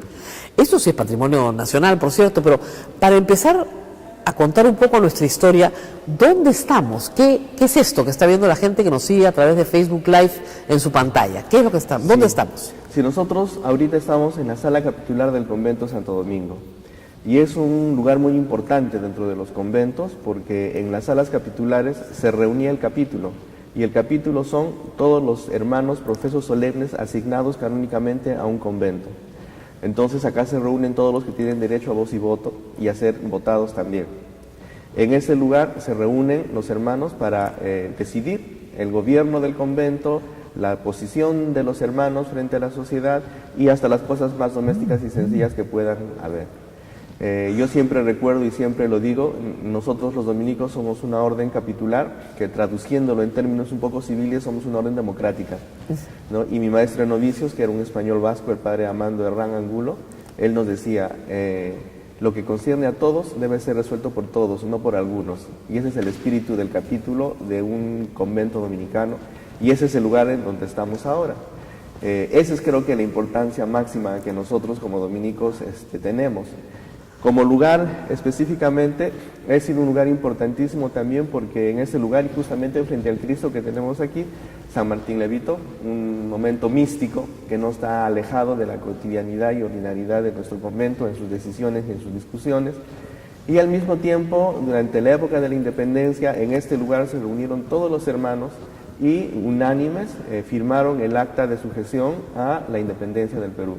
Pero hay que decir una cosa también, para quien no ha visitado nunca el convento, estamos exactamente sobre la tumba de Santa Rosa de Lima. Sí. Pues es un lugar muy importante dentro del convento, tan importante que la santa, digamos, más importante del Perú, la primera santa de América, fue enterrada debajo de la sala capitular. Sí, debajo de la sala capitular está la cripta del convento. Exacto. ¿No? En la cripta del convento se enterraban todos los frailes dominicos y los terciarios y terciarias de nuestro convento. Santa Rosa de Lima, como terciaria dominica, tenía el derecho de enterrarse dentro de un convento dominicano junto a sus hermanos los frailes, porque en nuestra orden, pertenecen a nuestra orden, mejor dicho, con la misma calidad de pertenencia los terciarios, que hacen votos al maestro de la orden, ¿no? Su compromiso laical frente al maestro de la orden, a nuestro Padre Santo Domingo y a nuestra Santa Madre la Virgen del Rosario. Por lo tanto, son laicos que si bien viven sus vidas desde fuera del convento, sean varones o mujeres, pertenecen realmente a nuestra orden dominicana desde su vocación laical. Y estos cuadros que nos rodean, se ven un poquito en las cámaras, representan las vidas de quiénes. Sí, es una serie de cuadros que representan la vida de un solo santo, que es Santo Tomás de Aquino. Exacto. Sí, un santo muy importante y para la iglesia y para los dominicos también. Claro, Santo Tomás de Aquino fue aquel que le dio el nivel científico a lo que significaba dar cuenta de nuestra fe, utilizando justamente la filosofía como herramienta, que terminó siendo teología, obviamente. Exactamente.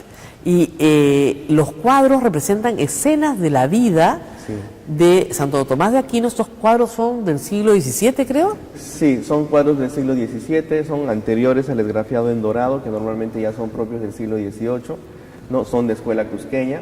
Y bueno, y han estado aquí por muchos siglos, porque no se ha variado ni se ha modernizado ni nada. La sala capitular, bueno, un poco en el siglo XVIII, pero los cuadros se han mantenido en sus lugares desde aquellas épocas. Estas sillas que están acá, estas bancas largas, es el lugar donde se sientan los hermanos. Es el lugar donde se sientan los hermanos. Antiguamente había doble sillería, porque en este convento habían hasta 200 hermanos. Solo se ha conservado ya la sillería que está adosada a las paredes, ¿no? Y es donde se sientan los hermanos. En la silla principal se sienta el prior del convento y cuando se sustentaban las tesis de la Universidad San Marcos acá, el que hacía la sustentación se sentaba en el púlpito o se ponía en el púlpito y en la parte de abajo se sentaba su amanuense para que le diera las notas y los alcances. Exactamente. Todo lo que él necesitaba. Ustedes no lo pueden ver acá, pero si me ayudan con la cámara, hay un balcón en la parte de atrás de esta sala, que ustedes dirán que raro una sala con balcón. Sí. Pero el balcón es importante en esta historia. ¿Por qué está ese balcón acá? Sí, bueno, ese balcón es importante porque de esa manera se hacía presente, conservando la clausura del convento, el virrey, la autoridad del virreinato del Perú. Él se ponía ahí para escuchar las tesis y sustentar las tesis y daba su voto de aprobación o desaprobación levantando la ventanita o cerrando la ventanita, porque son ventanitas que se abren para abajo. Exacto. ¿No? Y bueno, él se hacía presente ahí y tenía un espacio privilegiado para poder escuchar toda la sustentación de las tesis. Hay que entender que lo que ustedes están viendo, todo es original. Todo es original. O sea, esto correcto. no ha cambiado en 400 años. Sí, no ha cambiado en más de 400 Más de 400 años ya. Sí, porque una de las cosas también interesantes de nuestra orden dominicana en el Perú, que nosotros somos independientes hace 479 años. Somos una provincia autónoma hace 479 años. No hemos dependido de España hace 479 años. Aun cuando al principio, evidentemente, los sacerdotes que llegaban eran españoles. Sí, obviamente, eran españoles, y también franceses y también belgas, o sea, no solamente españoles, nuestra orden es una orden internacional, mayoritariamente españoles, sí. Tanto es así que, por ejemplo, el convento del Cusco no fue dado a un fraile español, sino a un fraile francés, Fray Juan de Olías. Y él asume el Coricancha, Y en él realidad. asume el convento Santo Domingo del Cusco, el Coricancha. Que está sobre el Coricancha, que es también una joya nacional. Pero hablemos un poco de lo que nos convoca, que es la independencia del Perú. Y para eso hay que entender un poco, ¿cada cuánto tiempo se reúne el capítulo? Los capítulos han conversado bastante, entonces decide bautizarlo. ¿Para qué? Para que Pizarro no mate a un otro católico. Pero resulta que Pizarro, que era muy inteligente también, le sacó la vuelta y creó la figura de la guerra civil y que había matado a su hermano, por lo tanto teníamos que matarlo. Claro. Ah, Atahualpa llegó a ser bautizado. Claro. Y por Para eso salvarlo. y obviamente, y las personas que dicen, la historia oficial que dice, le obligaron, le impusieron la doctrina. Era para católica. salvarle la vida. Sí. Claro, pero no se pudo. Bueno, no, porque Pizarro, que era muy vivo, sacó la vuelta a eso y dijo, no, ha matado a su hermano, y por lo tanto hay que sentenciarlo. Claro. Bueno, vamos a hacer una pausa porque vamos a regresar y ya vamos a saltar 300 años y vamos a llegar a la independencia, no se preocupen. Pero tenemos que hacer una introducción a toda esta historia. Estamos en la sala capitular del convento de Santo Domingo, 27 de julio, día previo a Fiestas Patrias, y estamos hablando de la independencia del Perú, estamos haciendo un poco de historia, y estamos conversando con el director de nuestro museo, que ustedes pueden visitar casi cuando quieran. Al final del programa les voy a decir cuándo lo pueden visitar. Vamos a la pausa y volvemos. Y continuamos conversando en esta cita previa al 28 de julio, esperando lo que tenga que decir el presidente de la República mañana sobre la justicia. Qué importante es hablar de la justicia en el Día de la Independencia, la verdad. Pero estábamos conversando con el padre Luis Enrique, director del museo, sobre historia del Perú, que él conoce muchísimo, y la historia de los dominicos, de las cuales ustedes pueden escuchar algunos fragmentos durante la programación de la radio, para hacerles entender a ustedes que, bueno, los dominicos se asentaron acá, de los dominicos salieron varios santos durante la colonia, los dominicos adquirieron fortuna y poder, si se quiere, dentro de la colonia, y también la responsabilidad de la Inquisición, que la corona española se las entrega. Sí, bueno, nosotros tenemos que recordar que el Tribunal de la Santa Inquisición es un tribunal civil de la corona española. Así es. Encargado a los clérigos en general. Los dominicos no hemos sido los únicos. Han estado los franciscanos, los jesuitas, los diocesanos, y creo que los dominicos, al menos en Sudamérica, no hemos tenido una participación muy grande, ha sido bastante modesta. Y tú lo puedes corroborar en los archivos propios del Tribunal de la Inquisición, que está al costado del Congreso, que es un museo que pertenece al Congreso, básicamente, ¿no? Y en los casi Pero en España sí, ¿no? años, En España sí. En España sí, porque nació ahí. Claro. ¿no? Nació Y porque ahí. Torquemada era dominico, ¿no? Bueno, hay locos en todas las familias. No, es que esa es una realidad. Esa es una realidad, claro que sí. No era la actitud propia o ordinaria de los frailes, que creo que aquí en América, con Bartolomé de las Casas, con Antonio de Montesinos, se han se corroboran, ¿no? Claro. En la lucha de la defensa por los derechos de los indígenas. Eso es interesante porque Bartolomé de las Casas era dominico también. Claro.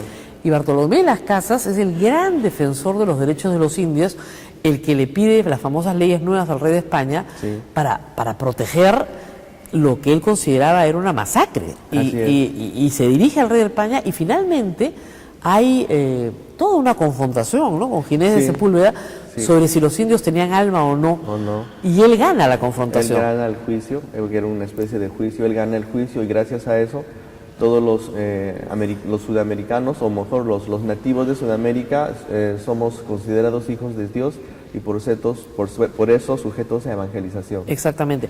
Y corrieron con mucho mejor suerte que los que fueron antes evangelizados, que fueron los mexicanos y los Sí. centroamericanos. En Sudamérica, como llega la conquista después, hubo tiempo de denunciar los abusos, ¿no? Claro que sí, y esa era una actitud constante de Vicente Valverde, tanto así que el rey lo nombró protector de indios y todas las cartas que hablan justamente de las denuncias en contra de los militares y los políticos de la época frente a la corona española están en el Archivo General de Indias en Sevilla. Entonces, Entonces ustedes los pueden verificar ahí realmente, ¿no? ¿era un sentimiento antimonárquico el que tenían los dominicos del Perú? No, porque también habían algunos realistas dentro especialmente los españoles, ¿no? Porque aquí hay que recordar que habían criollos y españoles. También ¿no? acá en el convento. En el convento, por supuesto. Claro. No es un sentimiento antimonárquico, yo creo que es un sentimiento en contra de la injusticia. Porque si no fuera así, pues San Martín no hubiera sido fraile del convento, siendo mulato, ¿no? Claro. Porque al final él terminó siendo miembro de la orden cuando su papá le reconoció porque era un bastardo, era un hijo legítimo. ¿No? Si no hubiéramos aceptado indígenas dentro de nuestra orden como hermanos legos también, ¿no? Había una cierta prohibición para que sean religiosos por el hecho de la sociedad misma más que por la monarquía o no. ¿No? Entonces no. Ahora, en 1821, ¿cómo los encuentra San Martín? Con estas ideas nuevas que ya recorrían América. Hay que recordar que la iglesia es una élite intelectual. Claro. Durante la colonia y al final de la colonia también. Por lo tanto, tiene más acceso a la cultura, más acceso claro. a la lectura, más acceso a las ideas que venían de Europa, a las ideas que venían de Estados Unidos. ¿Cómo encuentra San Martín a la orden dominica en el Perú? Bueno, la encuentra muy comprometida con defender a la patria. Ya había ese sentimiento de la patria, ¿no? En muchos. Justamente el padre provincial de aquella época, el padre Cabero, apoyó muchísimo a San Martín, conversó con él. Él está su firma en el acta de la independencia. Él vivía en este convento y era provincial de todo el Perú, ¿no? Y reúne a todos los hermanos del capítulo acá y dice: acá está el acta en donde nosotros apoyamos la independencia del Perú, y todos los frailes se apuntaron. Y todos nos acá, en este mismo lugar. En esta misma sala, claro. Esta era la sala del capítulo. ¿Y cuántos frailes habría en ese entonces en el convento? En esa época habrían más o menos unos 120 frailes. Estábamos un poco... de caída. Sí. Ahora estamos mucho menos, pero digamos, la realidad es diferente. 120 frailes Sí. firmaron antes de que se declarara, antes del 28 de julio de 1821, sí. Firmaron acá un acto. Más o menos entre el 21 y el 23 de julio se firmó eso. Miren, ese es otro aniversario. Se firma un acta acá de 120, que eran clérigos en realidad, firman un acta diciendo: sí, nosotros apoyamos a la independencia. Sí. Apoyados por su provincial en este espíritu democrático que ustedes tienen, y sin dar cuenta a ninguna otra autoridad. Es que no somos autónomos. Además, nosotros tenemos lo que se llama la ley de la exención. Todas las órdenes mendicantes, gracias a nuestro Padre Santo Domingo, la tienen. ¿Qué es la ley de la exención? Significa que nosotros nos administramos a nosotros mismos en nuestras cosas civiles. Solamente obedecemos a nuestros ordinarios en las cuestiones pastorales. Ajá. Entonces somos nosotros. Ah, ya, el ordinario es el obispo. Ah, sí. Entonces, si el obispo hubiera sido realista, ustedes no les importaba, igual hubieran firmado. Sí. Ah, qué interesante. Bueno. Por lo tanto, claro, como son una... Padre Santo Domingo, claro, que nos ha hecho así. Claro, y son por eso muy pocas órdenes las que hay religiosas, ¿no? Sí. Todo el mundo cree que hay muchas órdenes, ¿no? Son solamente 4 o 5, me parece, ¿no? Bueno, estamos los dominicos, los franciscanos, que somos considerados hermanos. Están los mercedarios, los carmelitas, los agustinos, los selvitas y los jesuitas. trinitarios. ¿Y los jesuitas? No, ellos no son. ¿No son orden mendicante? Son posteriores. Yo pensé que eran orden mendicante también. Más o menos. Claro. Ellos no son nuevos. Sí. Ahora, Los capítulos de la comunidad normalmente se reúnen una vez al mes por constituciones, ¿no? Ahora, los capítulos electivos son de un convento, son cada 3 años. cada 3 años, o sea, cuando acá hay Claro. capítulo, hasta ahora hay capítulo. Por supuesto, eso hasta no ha ahora hay cambiado. capítulo, se reúnen acá todos los frailes, pero todos los frailes del Perú vienen en realidad. Cuando hay capítulo provincial. Cuando hay capítulo de la provincia vienen todos los frailes. Cada convento es autónomo en sí mismo, Claro. dentro de la provincia, ¿no? Todos los conventos forman una provincia, los conventos y casas forman una provincia, todas las casas y conventos mantienen su autonomía interna administrativa, que tiene límites, obviamente, ¿no? Y todos somos miembros de la provincia dominicana, en este caso San Juan Bautista del Perú. Y como anécdota también les puedo contar que es una cosa que nos enseñan desde que somos novicios. Estados Unidos, cuando se formó, copió las constituciones de nuestra orden dominicana para fundarse como Estado. ¿Ah, sí? Porque nosotros somos una democracia por delegación y tenemos este sistema desde 1216. Y cada convento es autónomo como cada estado es autónomo, cada Ajá. convento tiene su prior como cada estado tiene su gobernador, cada convento tiene su capítulo como cada estado tiene su reunión de legisladores. Exacto. Todos estamos unidos en función del provincial, las provincias en función del maestro de la orden, y elegimos a nuestros delegados para que vayan a votar en nuestro nombre. Claro, eligen a sus delegados para que vayan a votar. Ustedes, por ejemplo, de la provincia del Perú, cuando Al son maestro de la convocados orden. al maestro de la orden. Y cuando somos de los conventos, al provincial del Perú, o del lugar en donde Es sea. igualito que el sistema de Sí. colegio electoral en los Estados Unidos. Bueno, te dije que lo copiaron del nuestro. Esta es una anécdota que no sabía. Siempre, lo que bueno de trabajar acá es que siempre uno aprende cosas nuevas. Y bueno, llega la orden dominica al Perú desde el principio, porque Pizarro está acompañado de Fray Domingo de Valverde, que es el que le Vicente de Valverde, que le enseña la Biblia a Atahualpa, la rechaza, o sea, toda esa escena que nos enseñan en la infancia, en el colegio. Bueno, el primer obispo de Lima fue dominico. Y ser obispo de Lima en ese momento era ser obispo de todo Sudamérica. Básicamente. El obispo de Cusco. Claro, Más que de Lima, de Cusco. del Cusco, que Sí. era como Que ser fue obispo. la primera arquidiócesis que se creó. Exactamente. Entonces es como que lo primero que se crea en América. Y obviamente los dominicos acompañan a la corona española porque además los dominicos se encargan de la Inquisición durante el tiempo de la colonia. Bueno, a ver, viendo ese punto, eso de ahí. Es verdad que los frailes dominicos vinieron acompañando a la expedición de Pizarro, es obvio, es histórico además, ¿no? Y vino una comunidad de frailes con él. Vicente Valverde no era un fraile cualquiera, era un doctor en teología de la Universidad de Valladolid, era una persona culta, ¿no? Y además en aquella época, para hacer un proyecto expedicionario se tenían que cumplir muchas normas. Y una de las normas es que se supone, en teoría, se venía evangelizando. Claro. Por lo tanto, era indispensable la presencia de un clérigo, sea quien fuera. En este caso, Vicente Valverde fue escogido, convocado por Francisco Pizarro, quien le contó su proyecto. Él le pareció interesante, bueno, vamos a evangelizar. Yo convoco a mis hermanos para que vayan conmigo y pues, iniciamos pues este proyecto evangelizador en las tierras que están al sur de México, porque era básicamente así. Llegaron, se convocaron, se invirtió mucho dinero, porque esas cosas costaban mucho dinero, por eso estaban interesados en tener el oro necesario para poder pagar las deudas y los préstamos y todas las cosas que significaban haber hecho esta inversión. Y en la llegada, cuando comenzaban a bajar, ¿no?, del Español al sur, con todo el misterio de lo que significa hacer una expedición, se vio la ambición desmedida de los militares y las personas de la expedición por el oro. Entonces arrasaban, ¿no?, y quitaban, ¿no?, y se querían con derecho. Y eso no les pareció bien a los frailes. Entonces simplemente decidieron que se regresaban.